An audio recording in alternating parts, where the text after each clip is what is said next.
आणि बाप मारण्याचं कारण माझ्या पैसा. दवाखान्यात ट्रीटमेंट करायला सुद्धा पैसे नव्हतं. बापानं मला फोन करून सांगितलं होतं, बाळा काळजी घेतो, आता तुला म्हणजे नाही का एकट्यालाच सगळं सांभाळायचंय. एवढ्या लवकर वडील माझ्यावर बोजा ठोक. हॉटेल बंद करून कंप्लीट 1 महिना होऊन गेलं आणि आठवणी हॉटेलच्या भरपूर येतात आणि डोळ्यातून येणारं अश्रू कधीच खोटं नसतं मित्रांनो. कारण त्या हॉटेलमध्ये माझ्या भरपूर आठवणी होत्या.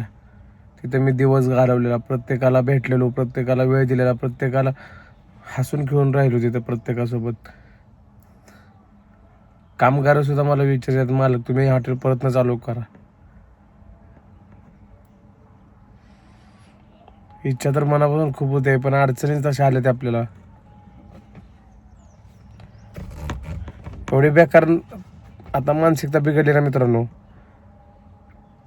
खूप त्रास व्हायला लागलाय. काय समजना झालंय काय करू काय नाही. आयुष्यात म्हणजे नाही का हारल्यावानीच वाटायला लागले राव.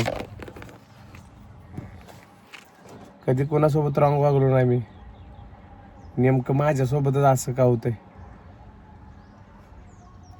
परवा दिवशी मी येडामाईला सुद्धा जाऊन म्हणलं दर्शन घेऊन यावं, जरा बरं वाटेल. येडामाईला जाऊन आल्यापासून जरा बरं वाटायला लागले. मन असं तिथं जाऊन आल्यापासून मन मोकळं झालं मित्रांनो. सगळं काय होतं ते मी सांगून टाकलं तिथं.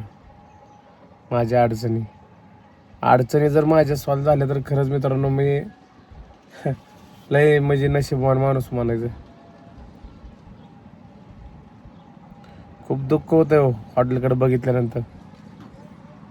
आणि भरपूर जणांचे अजून बी कमेंट, अजून बी मेसेज येतात, दादा मला हॉटेलचा ॲड्रेस पाठवा. पण त्यांना हॉटेलचा ॲड्रेस पाठवून मी हॉटेल बंद आहे कसं सांगू त्यांना. मला मित्रांनो हॉटेल चालू करायची लई इच्छा व्हायला लागली. मला हॉटेल चालू करायचं आहे, पण काय करून कसं करू काहीच समजा नाही. मला पहिल्यासारखं माझं हॉटेल चालू पाहिजे. जसं मी पहिलं तिथं नाही का सगळ्यांसोबत वेळ घालवायचो, सगळ्यांना वेळ द्यायचो मी तिथं. मला माझं हॉटेल परत पाहिजे काही झालं तर. पण अडचणी माझ्या मागणं जाय नाही त्यांना राहू. त्या हॉटेलमध्ये मी काय काय केलं तर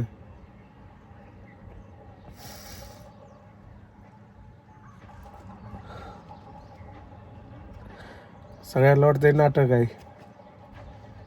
माझ्या जागेला येऊन बघा मित्रांनो, ज्यांनी तिथं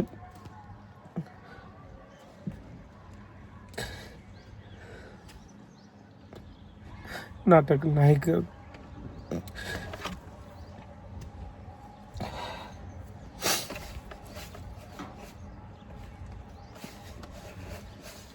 भरपूर जणांना वाटतंय हे नाटक आहे.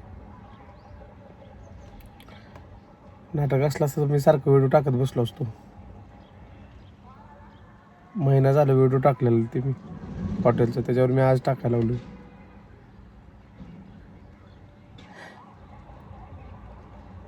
आयुष्यातलं सगळं संपल्यावर वाटायला लागले. माझी स्वप्न, मी माझ्या लेकरांचं स्वप्न पूर्ण करण्यासाठी काय काय करायला लागलो माझे मला माहीत आहे. प्रत्येक बाप लेकरांसाठी पोहतो आणि हे मग बाप झाल्यावर कळलं.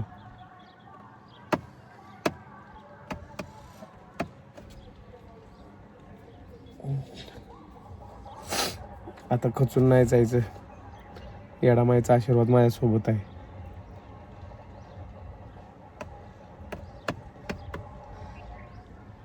फक्त मित्रांनो तुमच्या सगळ्यांचं प्रेम आणि तुमच्या सगळ्यांचा सपोर्ट, ताकद माझ्यासोबत पाहिजे मला.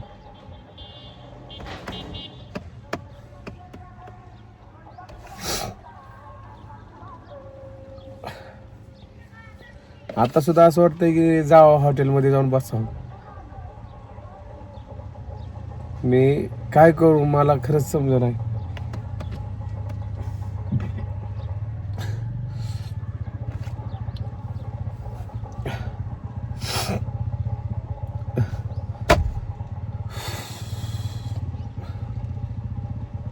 पोरांना कधी मी कुठल्या गोष्टीनं रोखटोक केलं नाही. तुम्ही हीच का करता, तुम्ही तीच का करता, तुम्ही असंच का केलं, तुम्ही तसंच का केलं. दिवस रात्र पळत होतो मित्रांनो हॉटेलमध्ये. लहानपणापासनं माझे तर स्वप्न म्हणजे काय ते माझ्या मित्रांनो, जे माझा हाल झाले तर जे माझ्यासोबत झालंय ते माझ्या लेकरांसोबत नको. आणि प्रत्येक आई बापाचं स्वप्न तेच असतं. आज गाडीत बसलोय मित्रांनो, मी मोठ्या 4 चाकीत बसलोय. 4 चाकीत बसलो मित्रांनो. माझ्या आईचं स्वप्न होतं 4 चाकीत बसावं, हातात अंगठी असावं, गळ्यात चेन असावं. सगळं स्वप्न पूर्ण केलं मी आईचं. आणि मित्रांनो लहानाचं मी नाही का अशा लहान उकंड्यात लहानाचं मोठं झालोय मी. परिस्थिती आमची नव्हती शिकण्यासारखी म्हणून मी शिकलो नाही. आणि ती पण माझं बाप मला निम्यातच सोडून गेलं. आणि बाप मारण्याचं कारण माझ्या पैसा. दवाखान्यात ट्रीटमेंट करायला सुद्धा पैसे नव्हतं. बापानं मला फोन करून सांगितलं होतं, बाळा काळजी घेतो, आता तुला म्हणजे नाही का एकट्यालाच सगळं सांभाळायचंय. एवढ्या लवकर वडील माझ्यावर बोजा सोडून जातील असं वाटलं पण नव्हतं.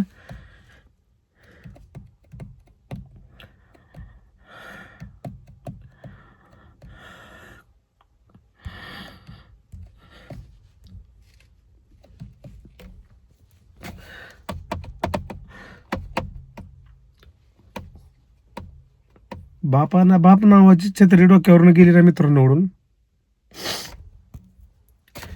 आयुष्यात माणसाच्या काहीच राहत नाही. मी मरायच्या अगोदर माझ्या लेकरांसाठी चांगलं काहीतरी करायचंय मला. हाताच्या पोरानं काहीतरी केलं आला, बापाचं नाव नाही का झालं पाहिजे चांगलं.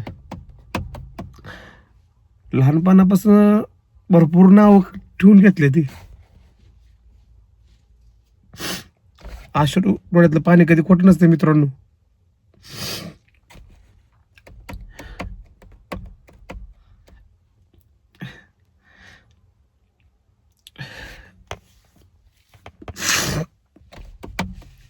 असू द्या मित्रांनो,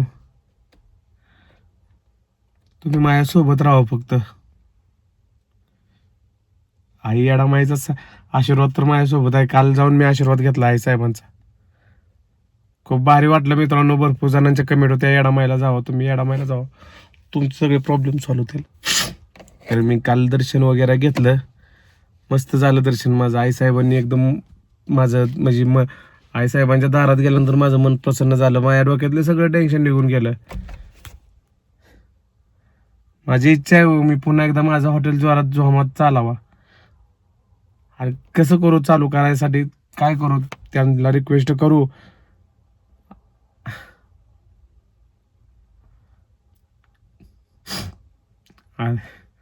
आलोय आता येरमाळ्याला जाऊन, होईल सगळं चांगलं माझ्यासोबत.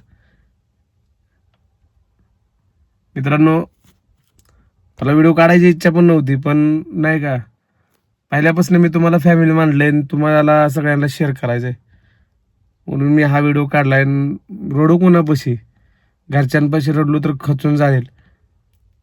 मस्त व्हिडिओ पोस्ट केल्यानंतर बघणारच आहे ती, मला परत न ती पण रडणार आहे ती. पण मला सगळ्यांसोबत रडूच वाटत नाही, तर लय त्रास होतो मित्रांनो मला. आणि सगळेजण काळजी घ्या. प्रयत्न करतोय माझा हॉटेल मी परत माघारी घेण्याचा. जर सक्सेस झाला तर खरंच नक्कीच आपण काही ना काही तर करू. जय महाराष्ट्र मित्रांनो, काळजी घ्या सगळीच.